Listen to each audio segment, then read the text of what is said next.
Hello, everyone. My name is Jonathan Villaman, and I am a co-chair associate director at large for AIA Florida.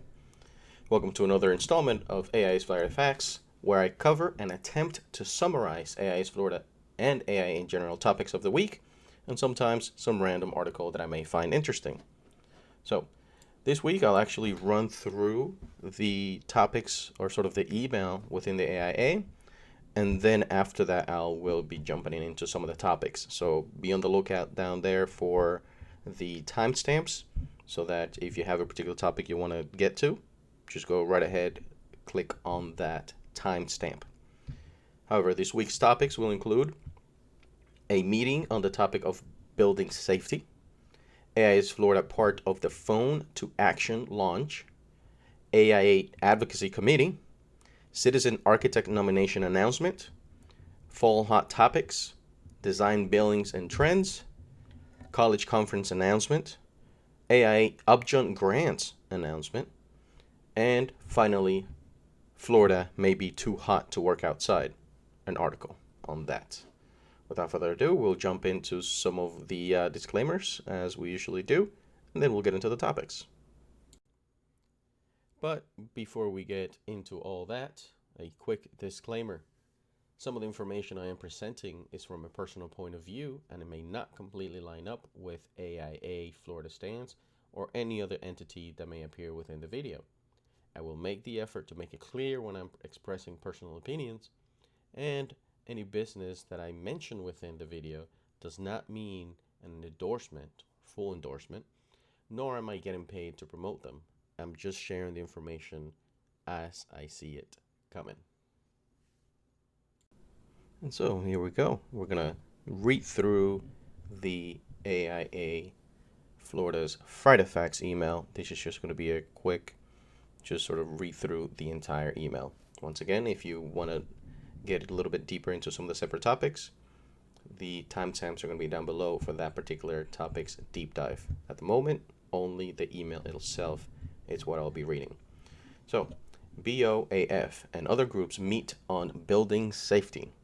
The Building Officials Association of Florida, the Building Owners and Managers Association International, the International Code Council, and the National Institute of Building Sciences met in West Palm Beach on Tuesday to discuss building safety. And I quote, "It's important that we create a dialogue with building officials and the larger building community to prevent more tragedies like the Surfside collapse," end quote, said AIA Florida President Ignacio Reyes, AIA, who attended the meeting along with AIA Florida EVP CEO Vicky Long, CAE Honorary AIA, AIA Florida COO Becky Magdaleno, CAE, Rick Logan, AIA, and Brad Schiffer, AIA. And I quote, "We want to inform policymakers as they look for solutions to problems that arose in the wake of this catastrophe," end quote. The meeting focused on monitoring the safety of existing structures, including guidance for building owners. Participants did not look for the cause of the Surfside disaster. Rather, they looked forward on broader questions related to inspections, safety, maintenance, and current code standards. AIA Florida, part of Phone to Action launch. AIA Florida is one of the few state components selected to be part of a pilot digital grassroots advocacy program called Phone to Action. This technology will allow you to receive action alerts and contact lawmakers at every level of government in one step. You may receive action alerts from emails, social media, and text message. As an AIA member, you are automatically signed up to receive future action alerts. You will be receiving a message from AIA National soon. The message will contain an opt-out link if you do not wish to participate. We hope you will participate as we anticipate an active legislative session in 2022 and need our voices to be heard. And in my personal opinion, in general, I think we should take any steps that we can within our busy daily lives to be more involved in the legislation process and in the political sort of atmosphere in general. Um, that's just a good practice to do to become better citizens, to move society forward in a um, more fair and what you may think is the right direction. Anyways, back to the email. AIA's Florida's Advocacy Committee. AIA's Florida Advocacy Committee, led by Vice President Rhonda Hammond, AIA, monitors legislation in Tallahassee as well as actions of regulatory boards that directly affect the practice of architecture.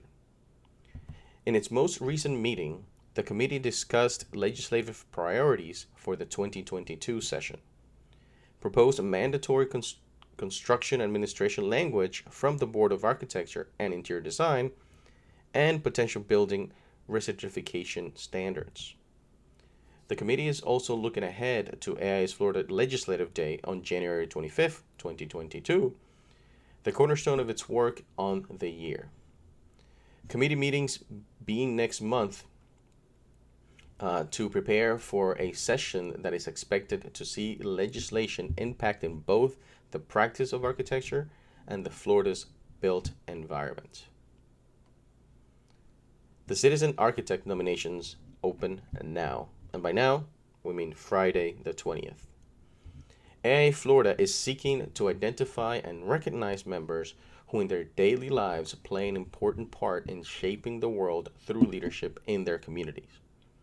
The Citizen Architect Program recognizes those who have contributed to their communities through service on nonprofit boards, governmental offices boards, design charrettes, or any other effort that demonstrates the leadership of the architect as a citizen in the community. The 2021 class of Citizen Architect will be recognized on January 25th, 2022 at Legislative Day in Tallahassee. Members may apply themselves, and components are urged to identify members to apply, and applications are due October 25th. The link to that application is going to be provided down below. AIA Florida Fall Hot Topics. The Fall Hot Topics highlight fire coding training. AIA's Florida Fall Hot Topics is coming soon to a city near you in October. You can earn up to 12 CE for free thanks to the support of our generous sponsors. One of the topics covered during the 2 days of training will be thin film intumescent coating fire protection from the experts at Sherwin-Williams. This course will focus on fireproofing your building for interior and exterior. Attendees will learn the various intumescent fireproofing products and why they are used, what is required to determine fireproofing thickness requirements, the life safety aspect of intumescent fireproofing, and lastly, they will gain a better understanding of the International Building Code, ASTME, E119, and UL 263, and why they should be included in specifications and substantial and submittal documentation. Full Hot Topics also includes 2 hours of the Advanced Florida Building Code credits.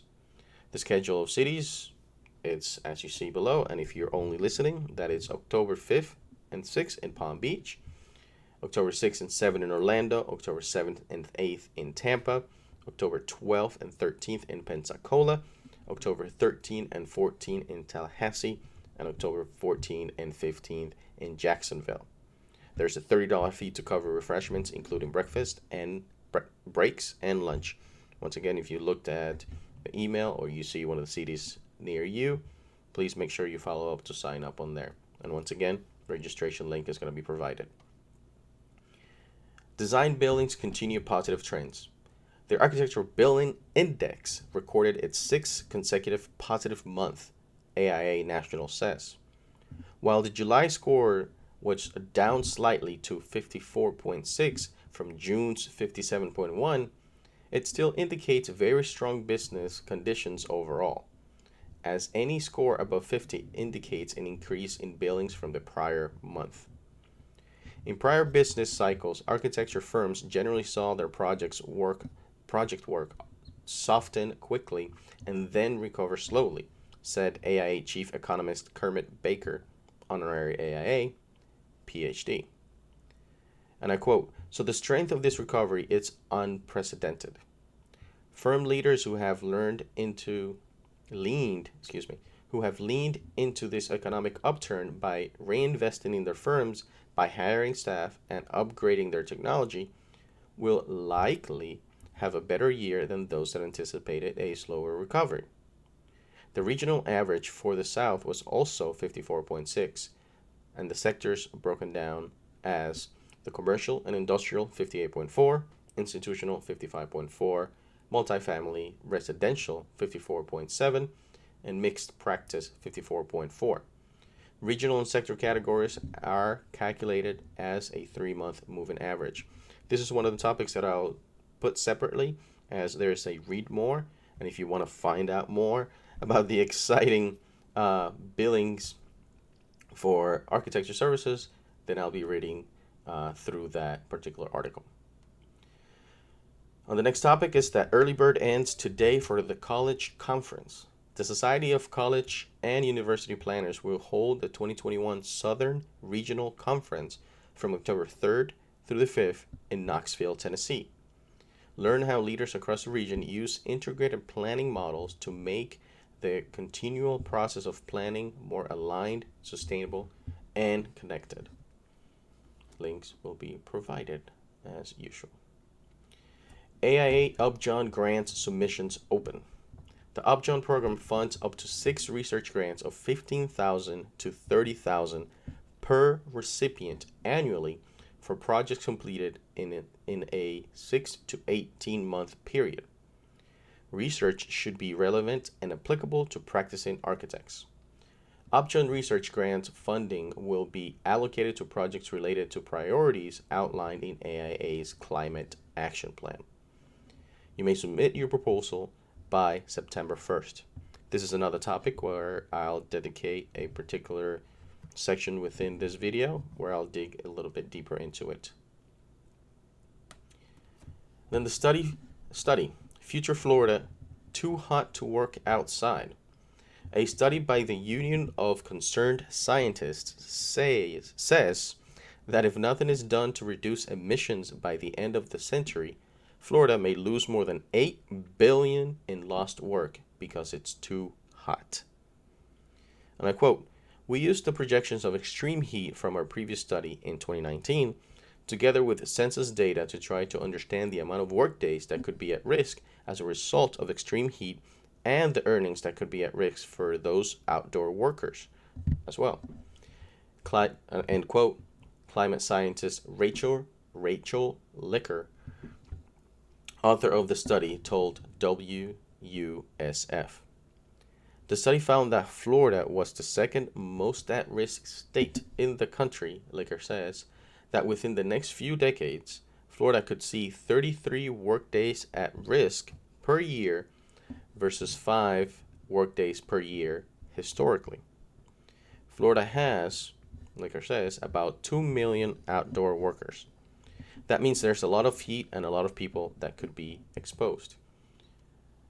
And for this particular one on this article, I will not do a deeper dive into it, because once you click on that link provided, on the top left there is a listen to now area that you can tap on or click if you're on a computer or on your phone, that you can listen to the 5-minute article that goes a little bit deeper into the explanation. So that is why I will not do a deeper dive on that one. And with that, we have ended the read through of the Florida Friday Facts email, and then we'll jump into the couple articles that I mentioned that would get into. So thanks for listening if you have until this moment, and we'll jump to the other ones.